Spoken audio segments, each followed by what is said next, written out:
Thanks everyone who's here and or on YouTube.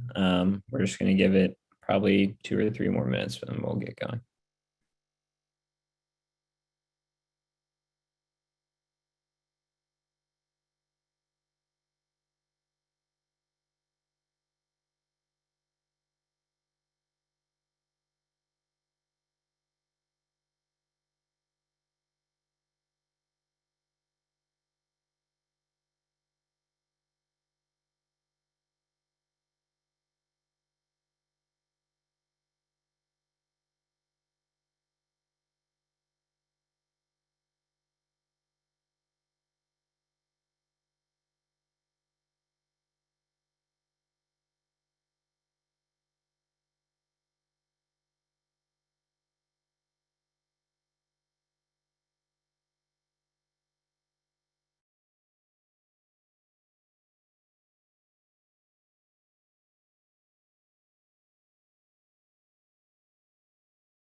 We'll go ahead and start at 6:03, so 2 more minutes.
All right, I think it's safe to go ahead and get started. Thank you everyone for coming if you're on Zoom or YouTube, thank you. Appreciate you being here on Earth Day. Today, we're lucky to have Kendra Norell. She is the Community Engagement Coordinator with the City of Richmond's Office of Sustainability. She's going to walk us through the RVA Green 2050 plan and kind of what's going on there and what they're working on. And then I will present on the American Jobs Plan and what that looks like in Virginia. So to get a little bit more specific than the headlines we've been seeing. And then from there, we'll do some Q&A and then we'll be done. So it shouldn't be a super long event, so bear with us. But first, we'll get started. And again, Kendra Norell, I'll let you take it away. And thank you so much for being here. Thank you for inviting me. So yes, I'm the Community Engagement Coordinator for the Office of Sustainability for the City of Richmond, and I've been in this position since February of last year, specifically focused on increasing engagement for RVA Green 2050, the Climate Action Resilience Plan for the City of Richmond. And I really like to start a lot of my presentations about RVA Green 2050 by showing that climate change is already impacting the city of Richmond. And so we've been collecting news article titles since April of 2017 to really show like the different things that have impacted the city of Richmond. So that it includes things like warm weather, increased precipitation, intense allergy seasons, really hot days, droughts, etc., that we're already experiencing. And so one of the things that we're looking for with our climate action planning process is to take in what we need to look for in infrastructure development across the city, and then really bring that into like a social component of what do residents want to see and what sort of experiences are residents having with infrastructure or lack of infrastructure across the board. So we really want to take this information. As we saw from the article titles, there's been an increase in extreme heat, extreme precipitation, rising sea level, and more, and including storms and floods and things like that. And so what we're looking at is a risk to residents, the community, as well as the government. We are going anywhere from disruption in government services to loss of life for residents. And so we're really looking to make sure that we can get in front of a lot of this and really address it within the development phase, and not so much after we are experiencing climate shocks at this risk level. So what Richmond is anticipating to experience is an increase in the daily maximum temperature from 70 to 75 degrees Fahrenheit, an increase in the number of days that are classified as hot days. So that's any day above 95 degrees. And so we're moving from 11 to 45 days per year, an increase in the number of extended heat waves from 3 to 20, and an increase in the number of days with over an inch of rainfall from roughly 8 to 9 days per year. And so we really want to make sure that while we are thinking about what sort of climate action we want to see in the city to reduce our greenhouse gas emissions, that we're also looking at what our infrastructure provides and where we need to make sure our infrastructure is more resilient to the anticipated weather that Richmond is going to experience moving forward. So for the city, our goal is to have 100% greenhouse gas emission reduction by 2050 and a 45% reduction by 2030. As you can see here, we are on track. And part of the goal of RBA Green 2050 is to make sure we stay on track by creating the policies and guidelines and projects and implementation that we need to see across the city to continuously reduce our greenhouse gas emissions to make sure that we hit our targets as we move forward. So when we look at where greenhouse gas emissions are coming from for the city of Richmond, you can see that the majority of it is coming from building and energy use, then transportation, then solid waste, and then water and wastewater. And then when we look at our building energy use, you can see that the majority of it is also coming from the commercial and government sector of the city of Richmond. And so when we look at our strategies that we have within RBA Green 2050, there's definitely a lot of reference to having the government model what good energy use looks like, how we can be more resilient through what government buildings can do, and like creating policies and regulations for larger commercial size buildings as well. A lot of what the feedback that we want to get on a individual resident level is the information, what you want to see out of your neighborhood and how you want to see the infrastructure be built out to be more resilient across the board. So we are looking at our traditional sense of a climate action plan on strategies we can have to reduce our greenhouse gas emissions, and then strategies and preparation for and how to prepare for climate change impacts in the city of Richmond. But we want to do this through a framework of equity and equity considerations within our planning process, but then also our strategy development process and our implementation process and our evaluation process. And so we have this framework that's really been the basis of our planning process moving forward. And we will continue to have that framework throughout the implementation and evaluation phase as well. So when we're looking at equity for our climate action plan, over the summer of 2020, we participated in listening sessions with community-based organizations to really identify what the priorities were for their communities. And we made sure that we took that into consideration throughout our planning process. I will show what our 7 community priorities are a little later on in this presentation. But in one of those priorities, we also wanted to make sure that we had residents part of our planning process. So we have our roundtable members who are paid to participate and provide their lived experience, and also help us figure out how we communicate about this and how we share our process beyond people who are already involved in the climate action field in the city of Richmond into people who are impacted by climate change in the city of Richmond. We also have capacity building and equity tools and resources that we reference throughout this entire process. Is never a one and done kind of thing. We're always looking at how we can adjust the process, make it more equitable, and take in different best practices that we can use in that sort of social sense as well.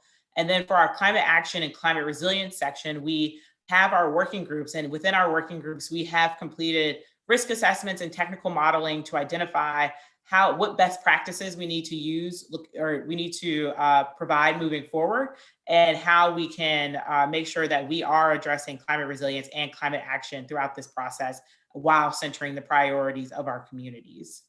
So one of the reasons that we are focusing and centering equity within this process is because we acknowledge that climate change impacts some more than others. And we have to look at our root causes, our social causes, and our biological factors to really identify where the increased sensitivity to climate change can happen, what that increased sensitivity can look like, and how sensitive many different communities across the board can be to climate change. And so for the city of Richmond, we're really looking at racial segregation, poverty, income equality, all the things that are listed within the column under root causes.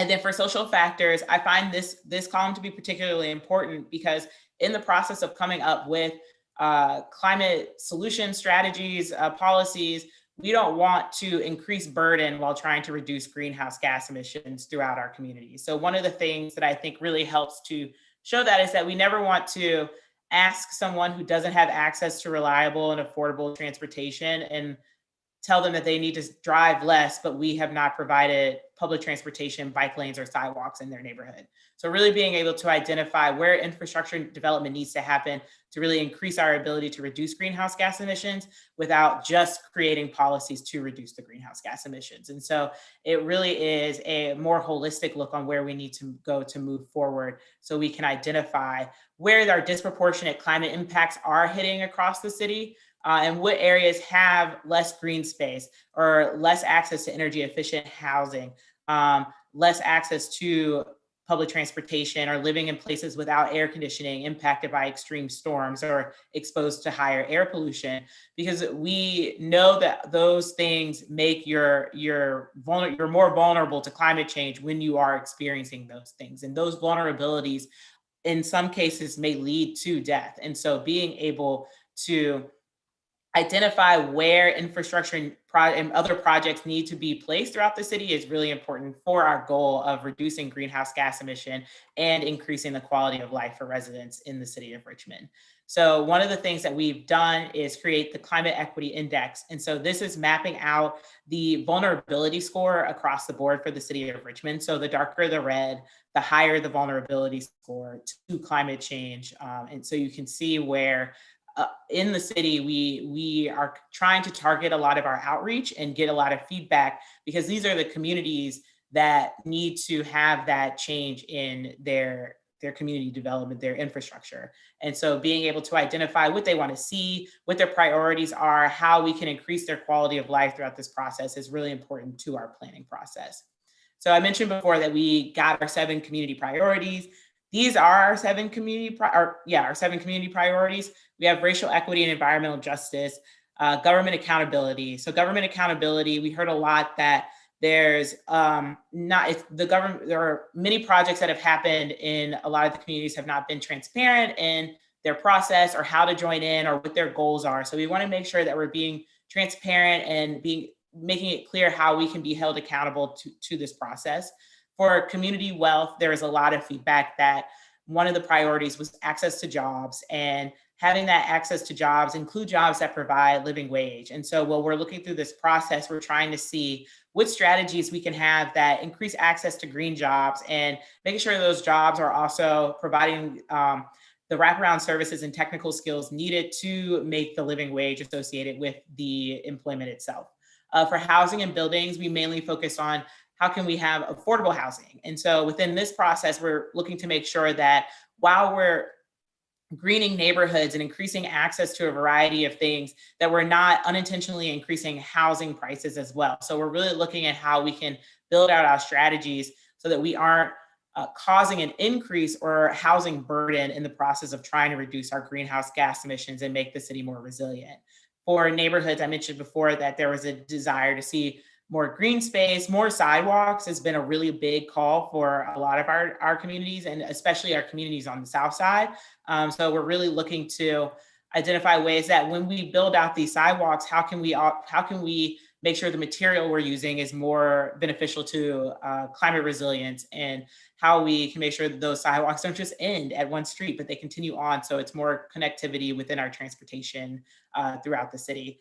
Health and well-being, we heard a lot about making sure there's clean air and clean water, and a reduction of wastewater, litter within the water, things like that, and that there's access to medical services, and that includes physical and mental health.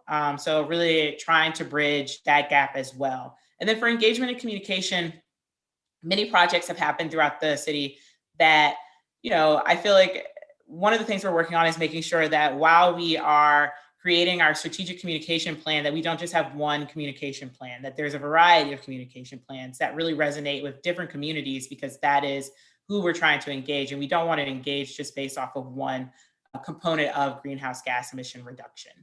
So where we are right now, we are in the orange phase here, and we are towards the end of our second phase of community engagement. That's just looking at our strategies.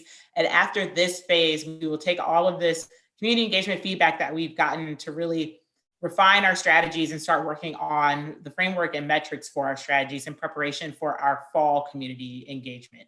So there's definitely plenty of rounds for community engagement. We have very specific timelines for engagement, but engagement never stops. So we're always taking this kind of feedback to really make sure that we're hearing what people want to say, but also understanding that not everyone functions on our timeline. And so this is not just like a one and done kind of process, but a continuous process as well throughout this. So what we're looking at right now with our RVA Green 2050 engagement is our vision statement, which is all Richmonders, regardless of their identity or neighborhood, thrive in a climate resilient and climate neutral community. Our goals that I mentioned before, 45% reduction by 2030, and then net zero by 2050, and then to prepare for, adapt, and improve the community's resilience to climate impacts. We have 5 different pathways that we're hoping to get us to our goals, which is buildings and energy, community, environment, transportation and mobility, and then waste reduction and recovery.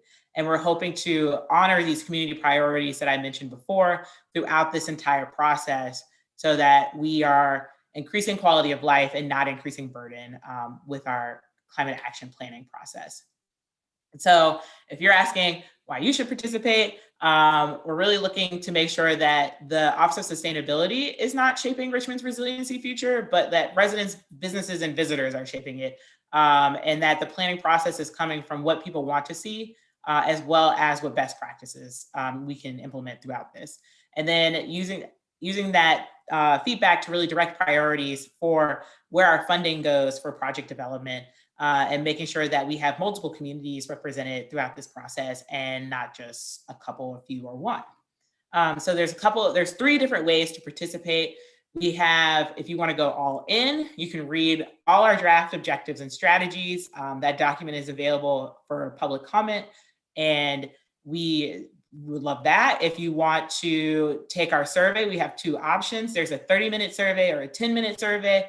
All of these options for participation are valid in all ways, and love to have any sort of engagement on whichever amount of time you are willing to give to us.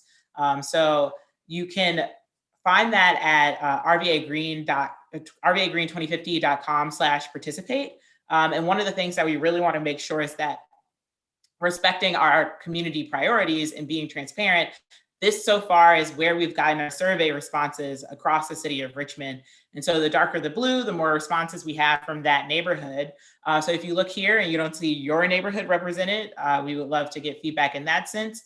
Also, if you know people who live in different neighborhoods across the city, we would love to get feedback in that sense. But we're really trying to be transparent in this process and adjust where our engagement tactics are based off of where we're getting feedback in the process. So also another one of the things that I like to share is this is live feedback as we're experiencing it, but our survey for what climate resilience projects people want to see, this is a word cloud from what people have shared with us. So if you see something that you want to happen with climate resilience projects and you don't see it represented, or you want it to be represented more, this is kind of where our feedback is taking us from this process right now. And then when we look at our pollution reduction projects, this is what we've heard so far and where people would like for us to focus our energy in that aspect as well. So you can, once again, find out all of this information on rvagreen2050.com/participate, or follow us on Twitter, Facebook, or Instagram at rvagreen2050. Or you can shoot me an email at rvagreen@richmondgov.com, and I'll happily talk about anything that's going on, take your feedback that way. But it's pretty open, and like I'd love to talk about it if anyone ever wants to, or if anyone has any questions. Thank you. Thank you so much, Kendra. And if you do have questions, please put them in the chat. We will, or in the Q&A section, we will get to those at the end. And I see we already have one in there. So thank you. Keep adding as we go along. I'm now going to present on the American Jobs Plan. Share my screen.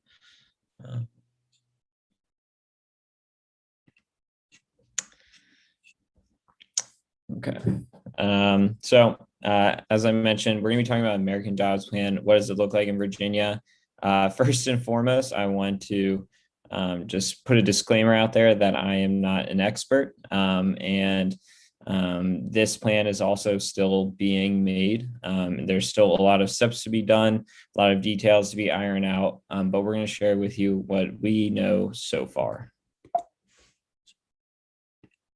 So offshore wind, and also one thing I should mention before I keep going, is that a lot of these things we've been really fortunate here in Virginia to have already made some progress on, thanks to the last few General Assembly sessions. So you'll see kind of what we're doing now, what we need to improve, and kind of how the jobs plan can help that. And so one of the first things that we've done as a state is the Coastal Virginia Offshore Wind Pilot Project.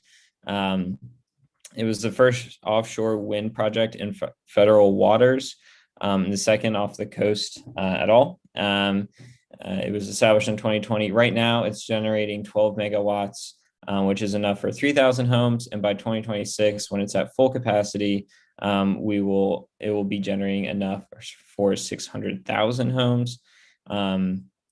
It's estimated to create 900 direct and indirect jobs in Virginia. 60% of those are going to be in Hampton, $143 million in economic output, which includes $2 million in taxes for the Hampton area and $3 million for Virginia as a state. So you can already see we've started to make some good progress. So how can the jobs plan help? Well, there's a lot to offshore wind, and it's not just the turbines out there. You have to get the materials there. You have to build the materials. And so Biden's made a commitment to offshore wind energy. Part of that is revitalizing America's ports, boosting domestic manufacturing through tax credits and financing. Create a new office dedicated to monitoring our domestic industrial capacity. So that's like monitoring essential parts of the supply chain, and just ensuring that we can, do those things on our own. And billions in funding for R&D of new energy technologies like floating, offshore, and wind. A big part of all his plan, and you'll see this in the next couple of slides as well, is research and development, so we can continue to not just build what we already have, but continue to innovate and develop. Clean energy and energy efficiency. So the VCEA, the Virginia Clean Economy Act, was passed last year, and it set benchmarks for clean energy and energy efficiency here in Virginia. One of those being 100% clean energy by 2050. It's made Virginia one of the fastest growing markets for clean energy. which was responsible for 97,000 jobs in 2019. Along with that, we're one of the most progressive states in the country, and especially the South, in terms of energy policy and ambitious climate goals. So that's a good thing, another good thing. How does the American Jobs Plan help? Well, a lot of these plans and infrastructure upgrades that we want cost a lot of money. And sometimes as a state, we don't have funding for that. So this is a summary of the spending increases that the AJP will do. This is on a national level. This is not specifically for Virginia, but it's still really promising to see all the different ways that it plans to address climate change. So increase in funding for climate-focused research, which is kind of what we mentioned. Same as the next one, R&D priorities. More money for federal procurement to jumpstart clean energy manufacturing. So again, trying to manufacture these things domestically with good paying union jobs. A 10-year extension and phase down of an expanded direct payment investment tax credit and production tax credit for clean energy generation and storage. So again, they're doing this from a lot of different ways, not just giving out money, but also tax credits and other ways that I know some people have been calling for. Equity and energy efficiency. This goes along with what Kendra was talking about. A big issue with environmental justice is the injustice that has occurred in the past. And so Biden is recognizing that and wants to help address that. So he wants to spend $40 billion to improve infrastructure of the public housing system in America, including energy efficiency measures, upgrade homes through different programs, and tax credits, $27 billion clean energy and sustainable accelerator to mobilize private investments into distributed energy resources. Also, this includes federal buildings, modernization, sustainability efforts there, and innovation and cutting energy efficiency items for school buildings. A big part of this plan also includes rural Virginia and the coal field transition. It's really important that we don't leave anyone behind in this transition to a clean energy economy. And, I think everyone knows, but here's this statistic to help describe how much it has declined from 1990 to 2019. The number of jobs in the mines in Virginia went from 10,662 to 2,576. And it's pretty proportional to the amount of coal mined in general. There are estimated 50,400 acres of unreclaimed abandoned mine sites in Virginia, and it's going to cost $809 million to clean those sites. So like I was saying, a lot of money to do these things that we need to. And so how will the American Jobs Plan help? And a lot of that is money. $16 billion to plug oil and gas wells, restore and reclaim abandoned coal, hard rock, and uranium mines. $5 billion to remediate and redevelop brownfield and Superfund sites, as well as workforce development. Again, really important, creating jobs in these areas that are really suffering. Economic development plans. One that was interesting to me that I learned about a bit was economic development efforts through the Appalachian Regional Commission's Power Grant Program. What that does is essentially targeting these mining towns that have been left behind and trying to, bring them up to speed on the modern world. It's been around since the 60s, and he's going to continue to fund that, expand funding, and hopefully help more communities.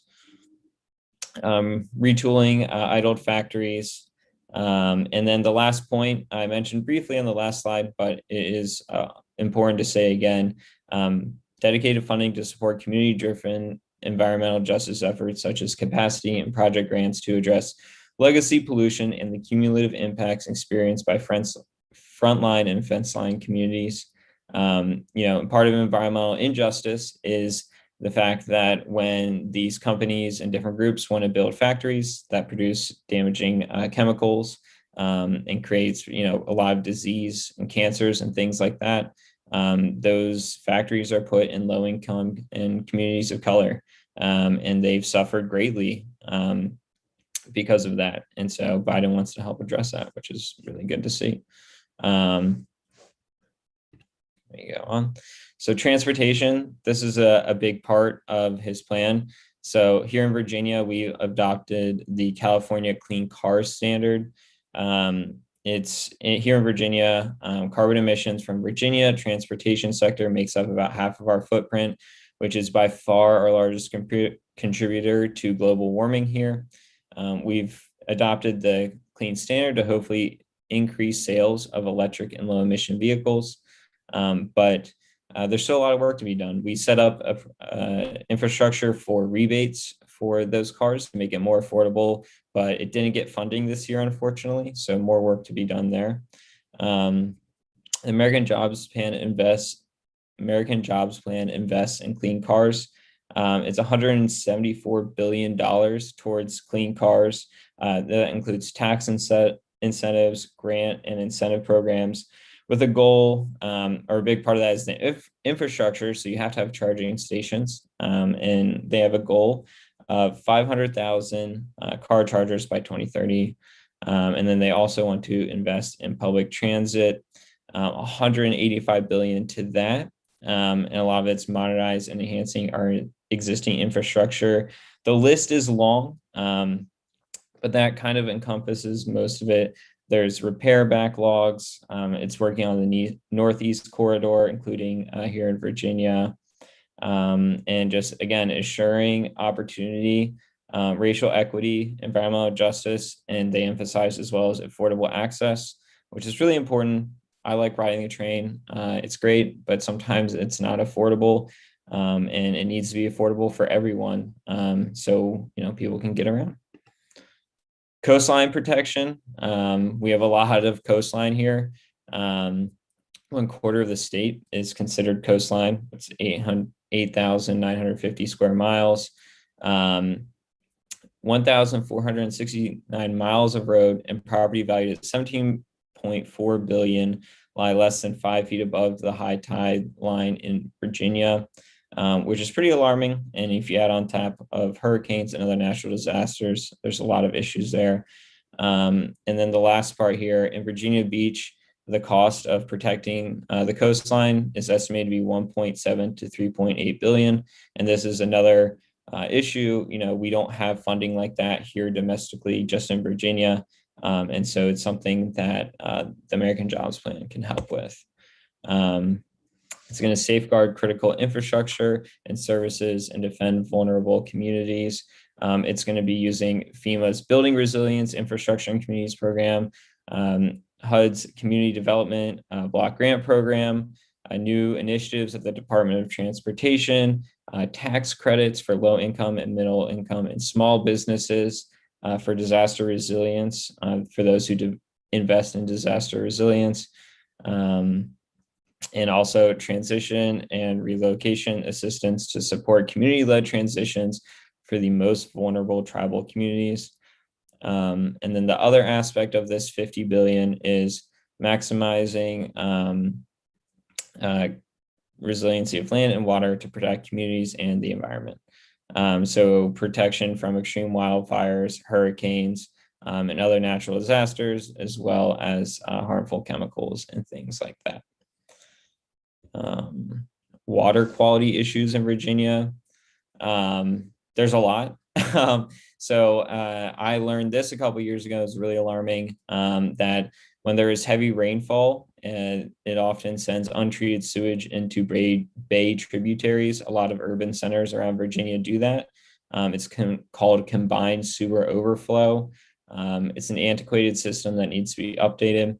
And then another issue is lead and other damaging metals.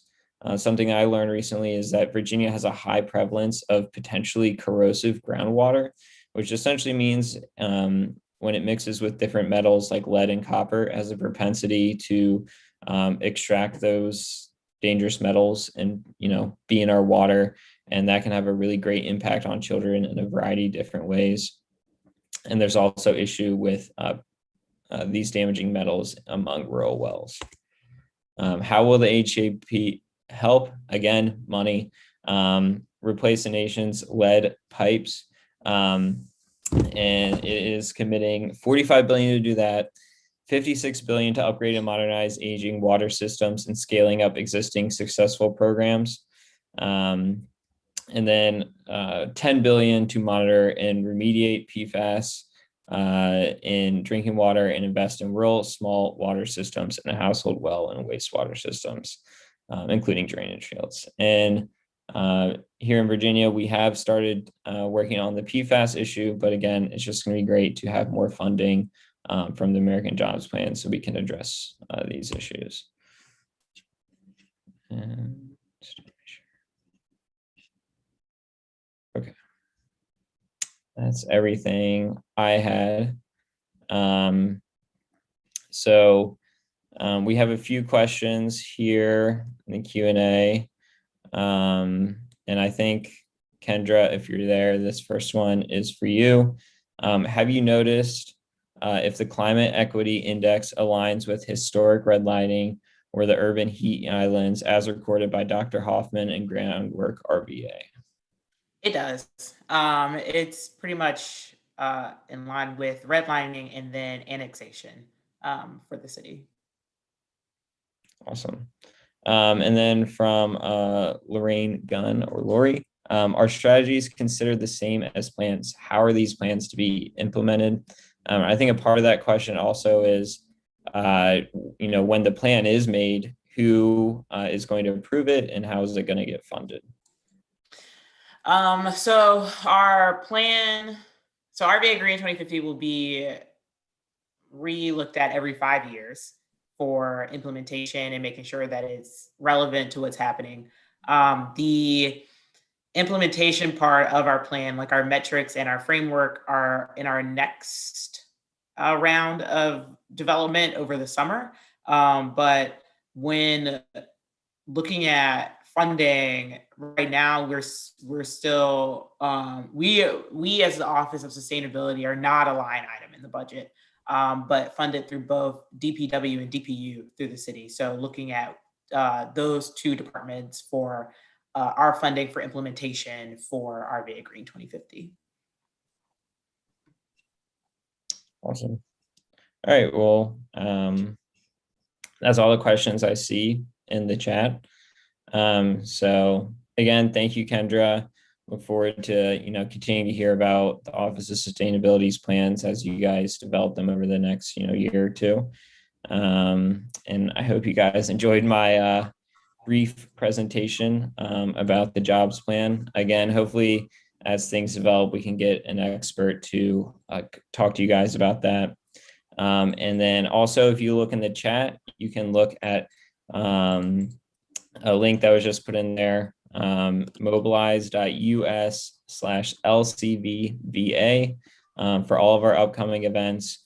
We have a civic engagement talk show tonight, which is a lot more fun than it sounds.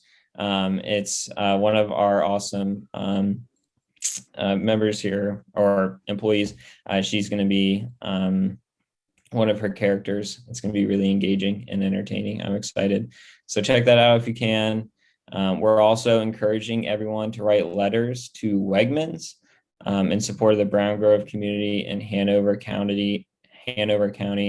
They're trying to place a distribution center the size of the Pentagon in a historic Black community, and also a wetland area of wetlands. And there's a myriad of issues and they could easily place it somewhere else, but they've chosen not to. And we are asking them to please do so. So that's also on there. If you have some time to do that, we'd really appreciate it. And yeah, just make sure to check in with our Mobilize. All of our stuff will be there. Thank you again to Kendra. And that's pretty much, I think, all we have for you. So have a wonderful Earth Week. Come to our events and have a good week. Bye, everyone. Thank you.